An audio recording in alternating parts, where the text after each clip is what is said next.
Welcome back. Before we start, don't forget to like, subscribe, and comment where you're listening from. It helps YouTube know you want more videos like this. All right, ready? Turn off the lights and listen closely.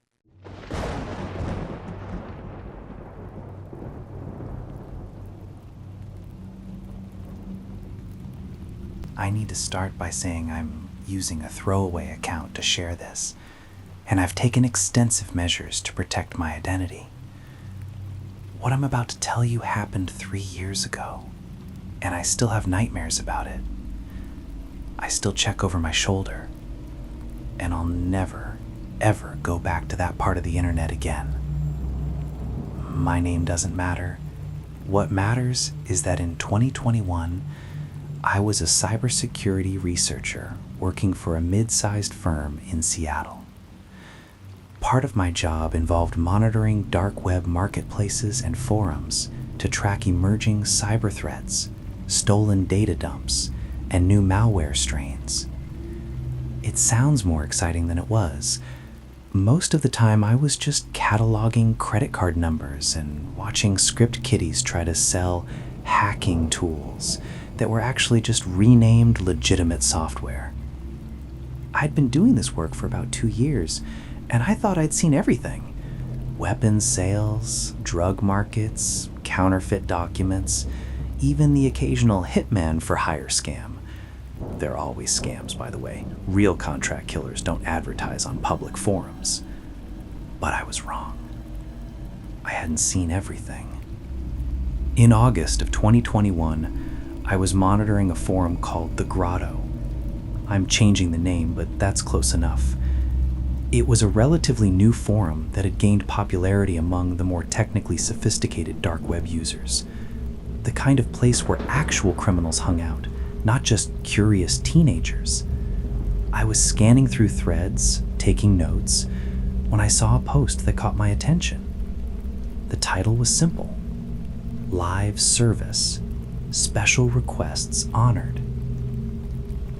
The post itself was vague, just a link to an Onion site and a Bitcoin address for payment. The payment was steep, $500 just to access the site.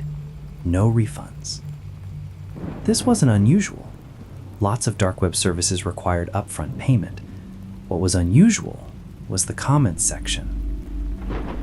There were dozens of replies, but they were all encrypted, not just using the forum's built-in encryption, but additional layers, PGP, custom ciphers, things that suggested whatever was being discussed was serious enough that even on the dark web, people wanted extra security.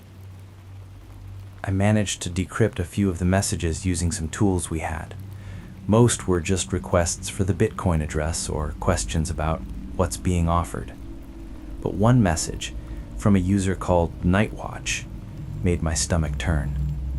Just like last time, same rules, and the reply, same rules, no limits, 1 hour minimum, 3 hour maximum. You pick the subject, we deliver. I didn't know what subject meant in this context, but something about the phrasing felt deeply wrong. Against my better judgment, and honestly, against my company's policies, I paid the $500 from a work Bitcoin wallet and accessed the site. What I found still haunts me. The site was simple. Black background, white text, no branding or unnecessary design elements.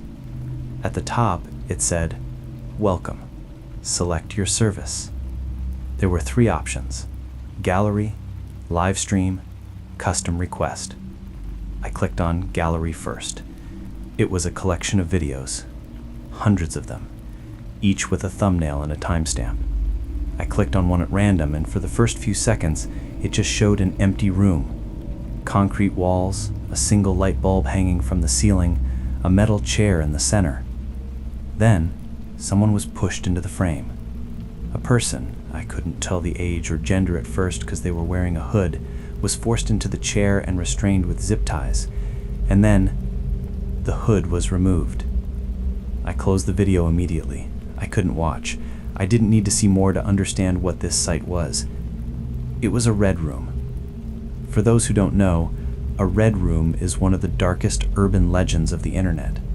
The idea is that there are live streams where people are tortured or killed on camera, and viewers can pay to watch or even pay to direct what happens. For years, cybersecurity experts and law enforcement have said red rooms don't exist. They're technically impractical. Live streaming requires too much bandwidth and is too easy to trace. The few red room sites that have been found were always scams, pre-recorded videos, or honeypots set up by law enforcement. But this was real. I knew it was real because of what I saw in that brief moment before I closed the video. The person's face, the absolute terror in their eyes, the way they were shaking. That wasn't acting. That was real fear. I should have reported it immediately, called the FBI, handed over all the information and let them handle it. But I didn't. I told myself I needed more evidence. I needed to understand the scope of what I was looking at before involving law enforcement. I needed to be professional, thorough. That's what I told myself. The truth is, I was scared. Scared of what I'd found, scared of being wrong, scared of the consequences if I was right.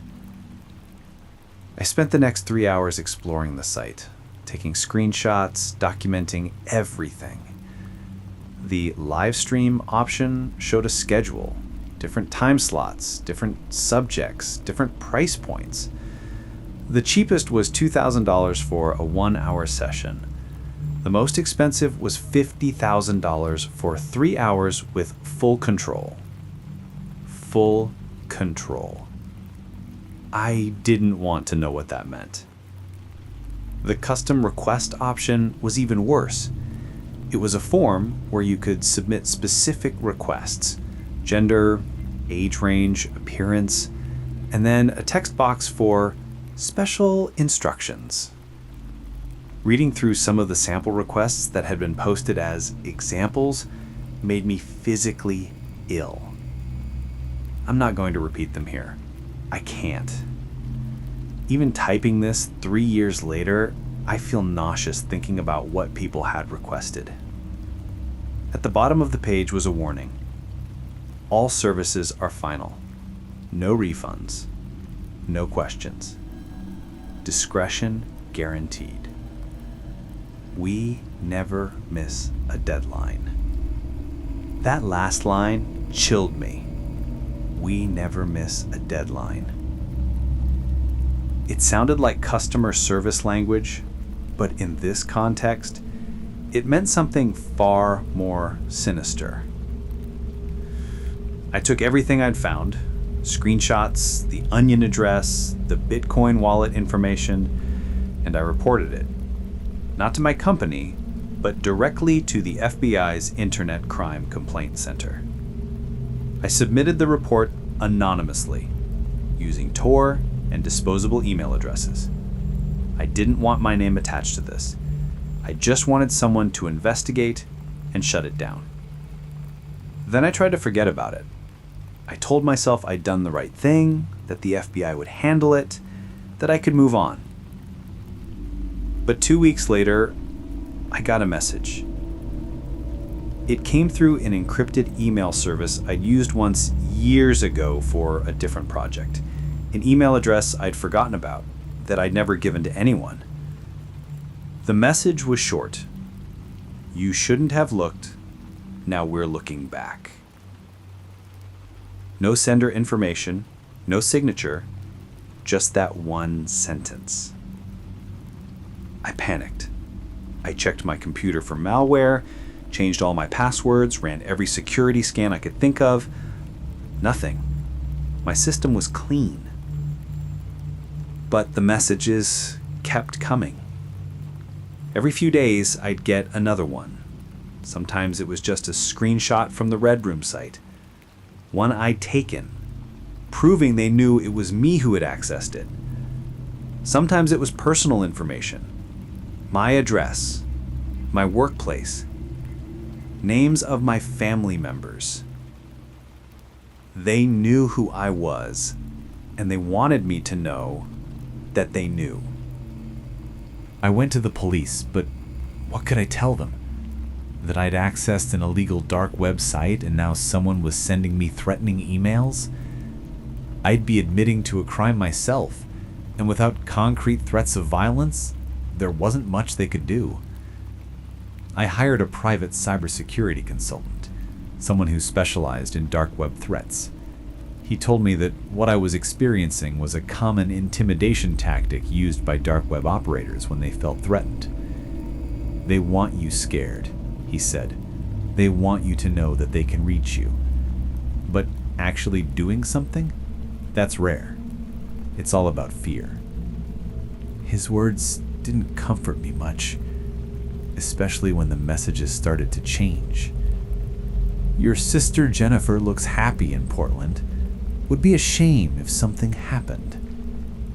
Your mother's nursing home has terrible security. Anyone could walk in. You take the same route to work every day. That's not safe. I stopped going to work. I stopped leaving my apartment. I had groceries delivered, communicated with my employer via encrypted channels, and told my family that they needed to be careful without telling them why. I was having a breakdown, and I knew it, but I couldn't stop the fear. 3 months after I'd first accessed that site, I got a final message. We're done with you. The FBI shut down our operation. We lost money, but we're not vindictive. You get to live. But if you ever speak about what you saw, if you ever testify or help law enforcement again, we'll remember. And next time, we won't just send messages. After that, the emails stopped. I checked the news obsessively for weeks, looking for any reports of a Red Room site being shut down, arrests being made, victims being rescued. Nothing. Not a single news story. Either the FBI shut it down quietly, or the people running the site lied to me about being caught. I quit my job 2 months later. I couldn't do cybersecurity work anymore. Couldn't look at dark websites without feeling sick. I moved to a different city, changed my name legally, and started over. I still don't know if what I did, reporting the site, made any difference. I don't know if anyone was saved, or if the people running it just moved to a different site and continued their operation. What I do know is this: Red Rooms are real. They exist. And the people who run them are organized, sophisticated, and completely without conscience. I also know that 3 years later, I still check over my shoulder. I still change my passwords monthly.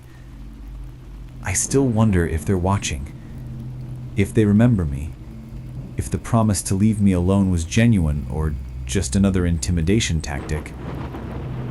The dark web isn't just a place where drugs and credit cards are sold. It's a place where the absolute worst of humanity congregates, where money is the only morality, and where things happen that should be impossible in a civilized world. I saw it, I reported it, and I'll never forgive myself for not doing more. But I'm also terrified of what would have happened if I had.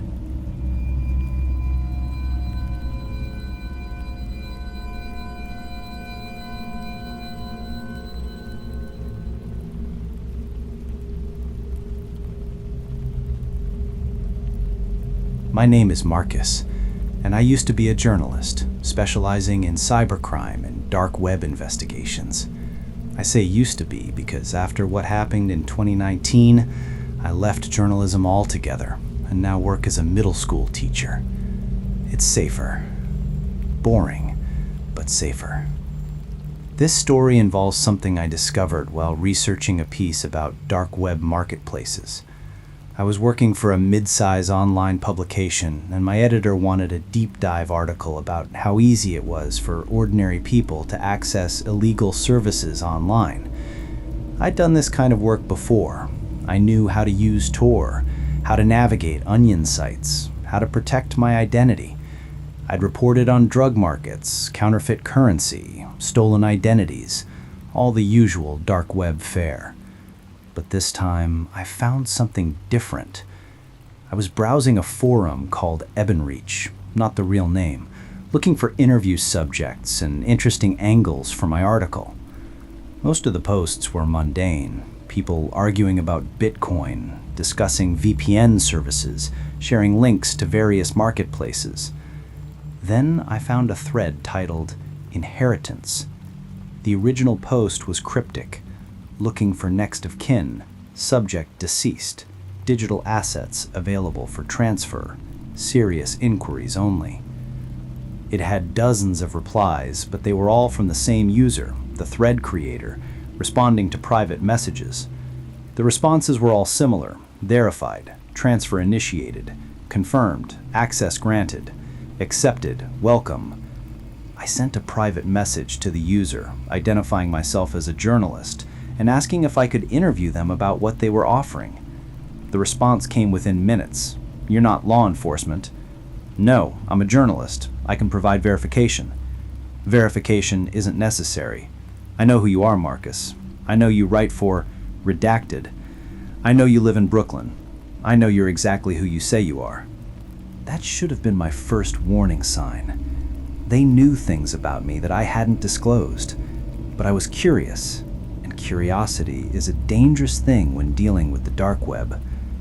I asked, "What's inheritance about?"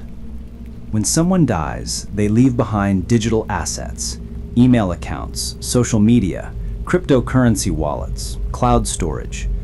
Usually these accounts are abandoned or eventually deleted, but sometimes they contain things of value or interest.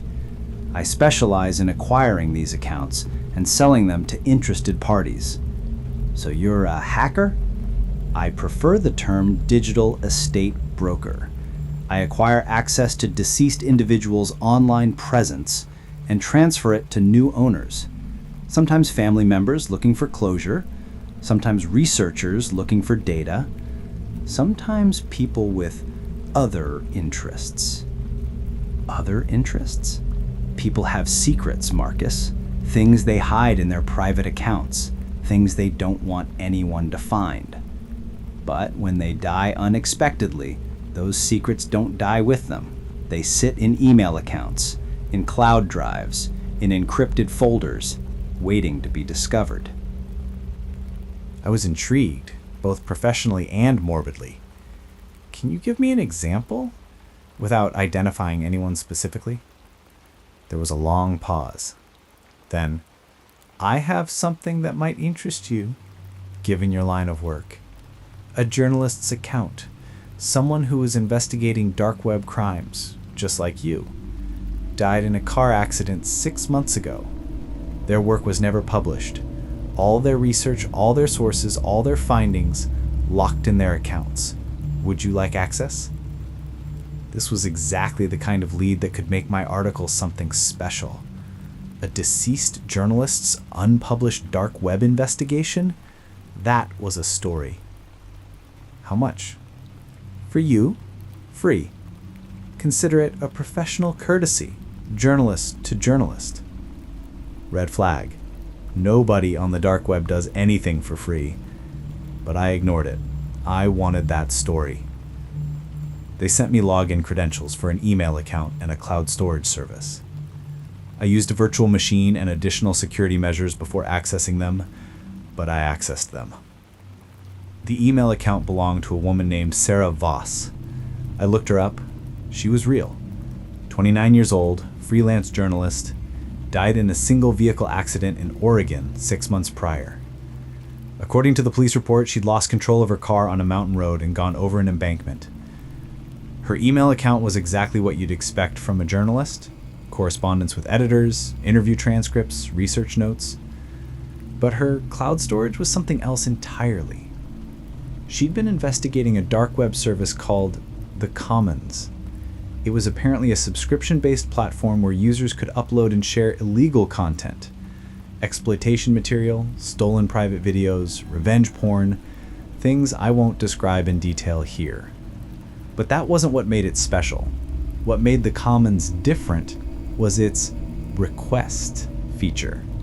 Users could request specific content, not just general categories, but specific individuals. They'd provide information, a name, a social media profile, a photograph, and other users would try to obtain compromising material on that person. Sometimes it was stolen from their devices. Sometimes it was taken without their knowledge. Sometimes it was created through deception or blackmail. Sarah's research suggested the Commons had over 10,000 active users and had been operating for 3 years. She'd been in contact with a victim, a woman whose ex-boyfriend had requested material on her on the Commons, and within 2 weeks, someone had hacked her phone and uploaded private photos. Sarah had been preparing to publish her findings when she died. I spent hours reading through her research. It was meticulous, well-sourced, exactly the kind of journalism that wins awards. And then I found her final notes, dated 2 days before her death. They know I'm writing about them. I've received 3 emails in the past week warning me to stop. The emails contain information they shouldn't have: my address, my car's license plate, my mother's phone number. I've contacted police, but they say without explicit threats, there's nothing they can do. I've backed up all my research and plan to submit the article tomorrow, even if they threaten me. This story needs to be told. The next entry was dated the day before her death. Someone broke into my apartment while I was out. Nothing was stolen, but things were moved.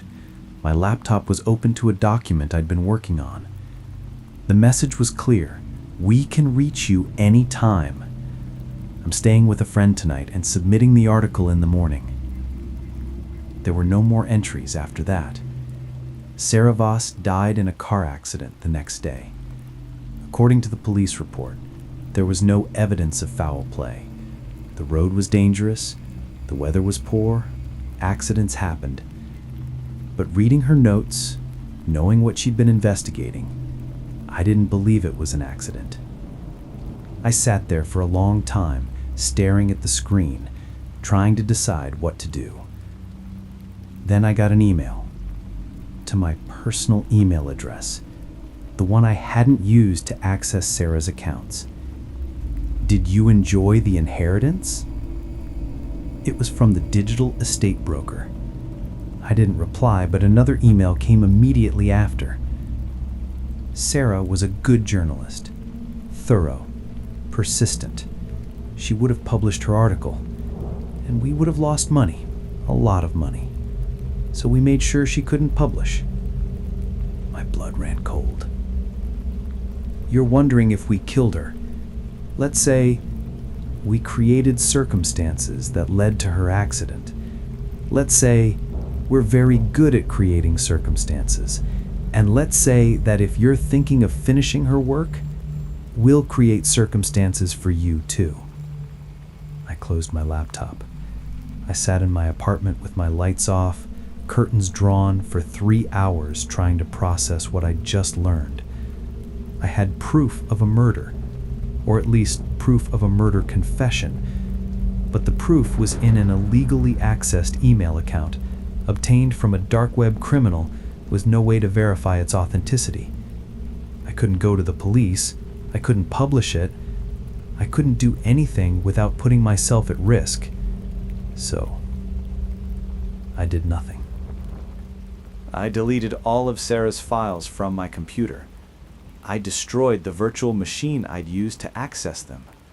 I abandoned my article about dark web marketplaces, and I waited for something to happen. 2 weeks later, another email. Smart choice. You get to live. Sarah's work is forgotten. The Commons continues operating. Everyone wins. Except Sarah, of course. But she made her choice. I quit journalism a month later. told my editor I was burned out, that I wanted to do something different with my life. I became a teacher, moved to a different city, and tried to forget.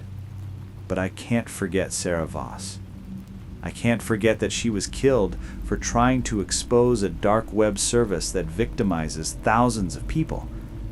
I can't forget that her murderers are still out there, still operating, still threatening anyone who gets too close. I'm telling the story now, anonymously, because I think people need to know what happened to her. They need to know that dark web journalism is dangerous, that there are people willing to kill to protect their operations, and they need to know that somewhere out there, the Commons is still operating, still taking requests, still victimizing people. I couldn't finish Sarah's work. I was too afraid. I still am. But maybe someone braver than me will read this. Maybe someone will pick up where she left off. And maybe, just maybe, they'll succeed where she failed. I hope so. Because Sarah Voss deserves justice. And so do all the people being victimized on the Commons right now, while I sit safely in my classroom teaching 12-year-olds about sentence structure. I'm a coward. I know that. I live with that every day. But at least I'm alive.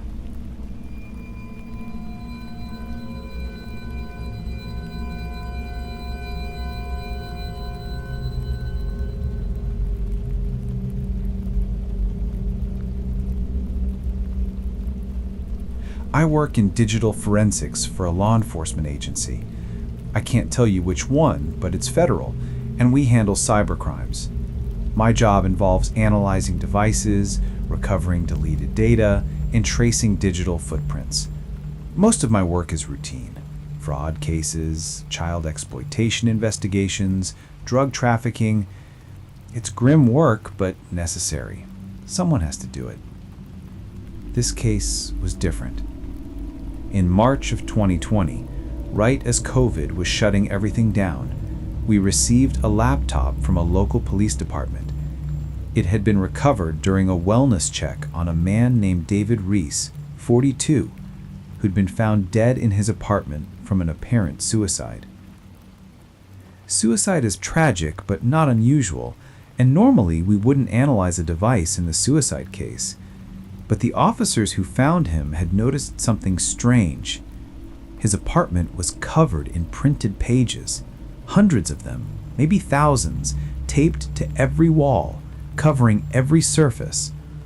All of them were screenshots from what appeared to be dark web sites. The content was disturbing enough that the local PD flagged it for federal review, and the laptop ended up on my desk.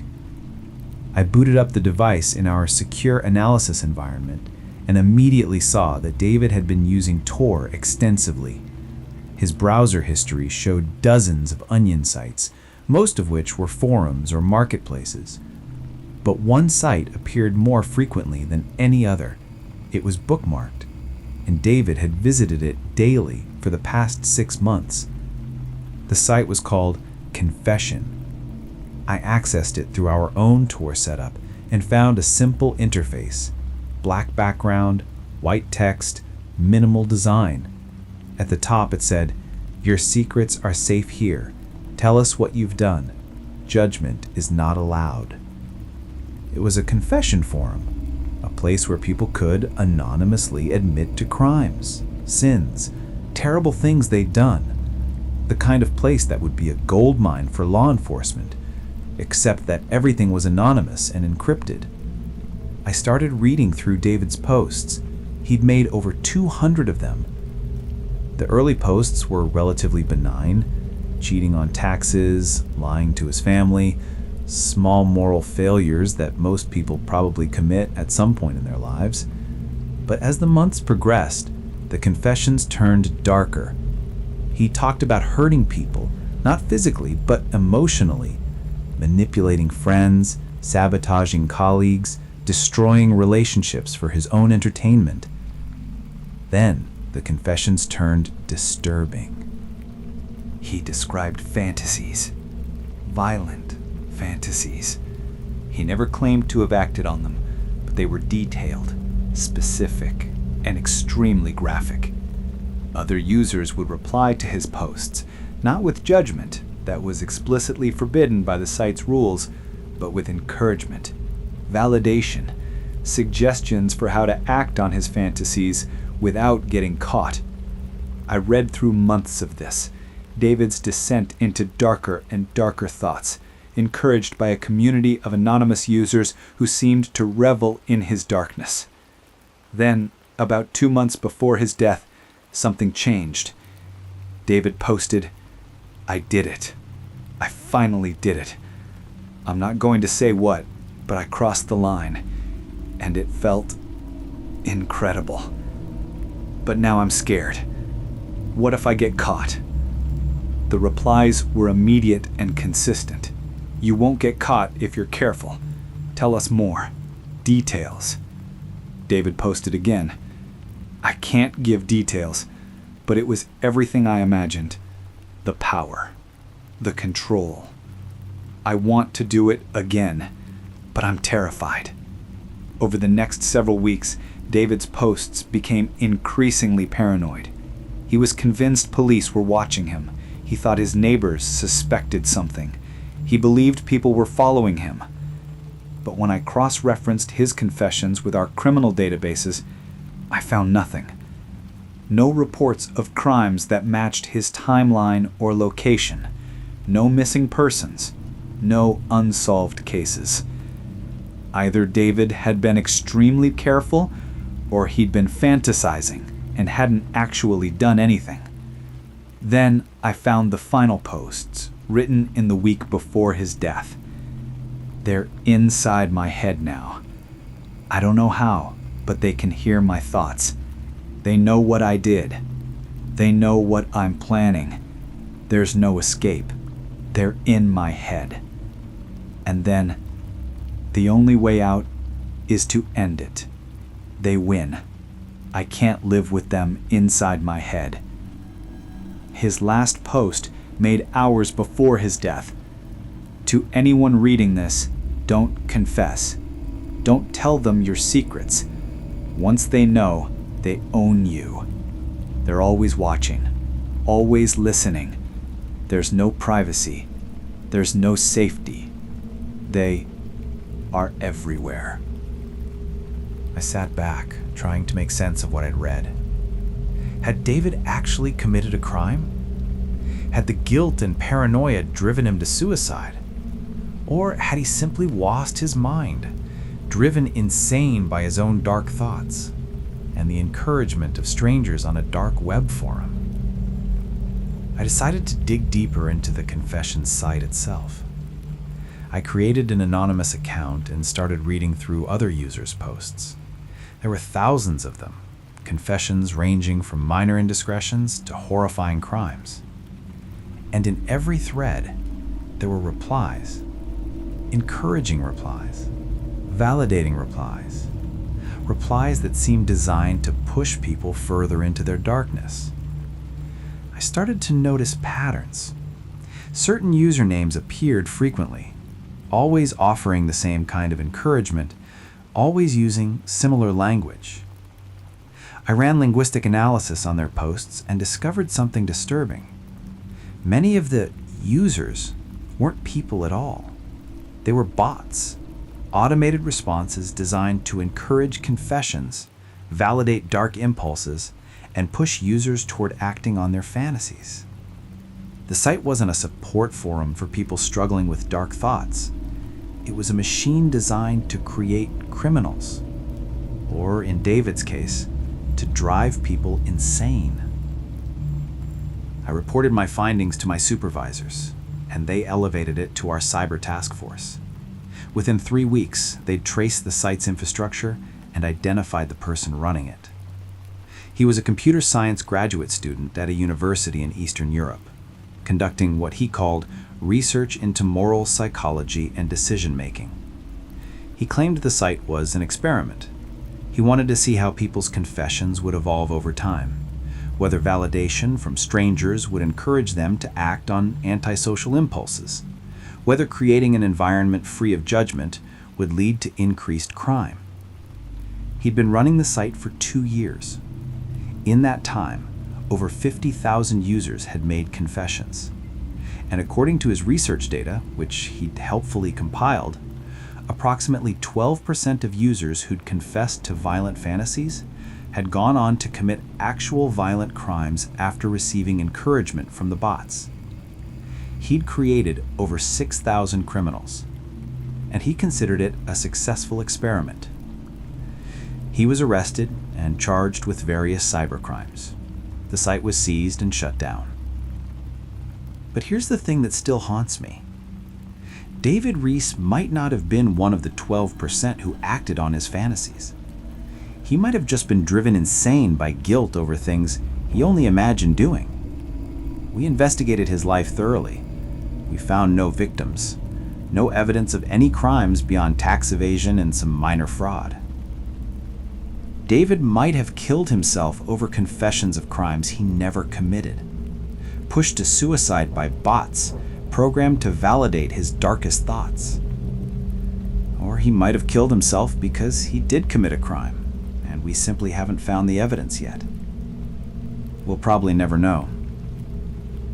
What I do know is this: the dark web isn't just a place where crimes are committed. It's a place where crimes are encouraged, where the worst parts of human nature are validated and amplified.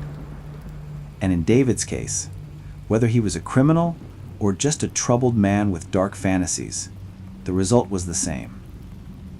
He's dead, and a computer science student's experiment helped kill him. The confession site is shut down now, but I've seen similar sites pop up.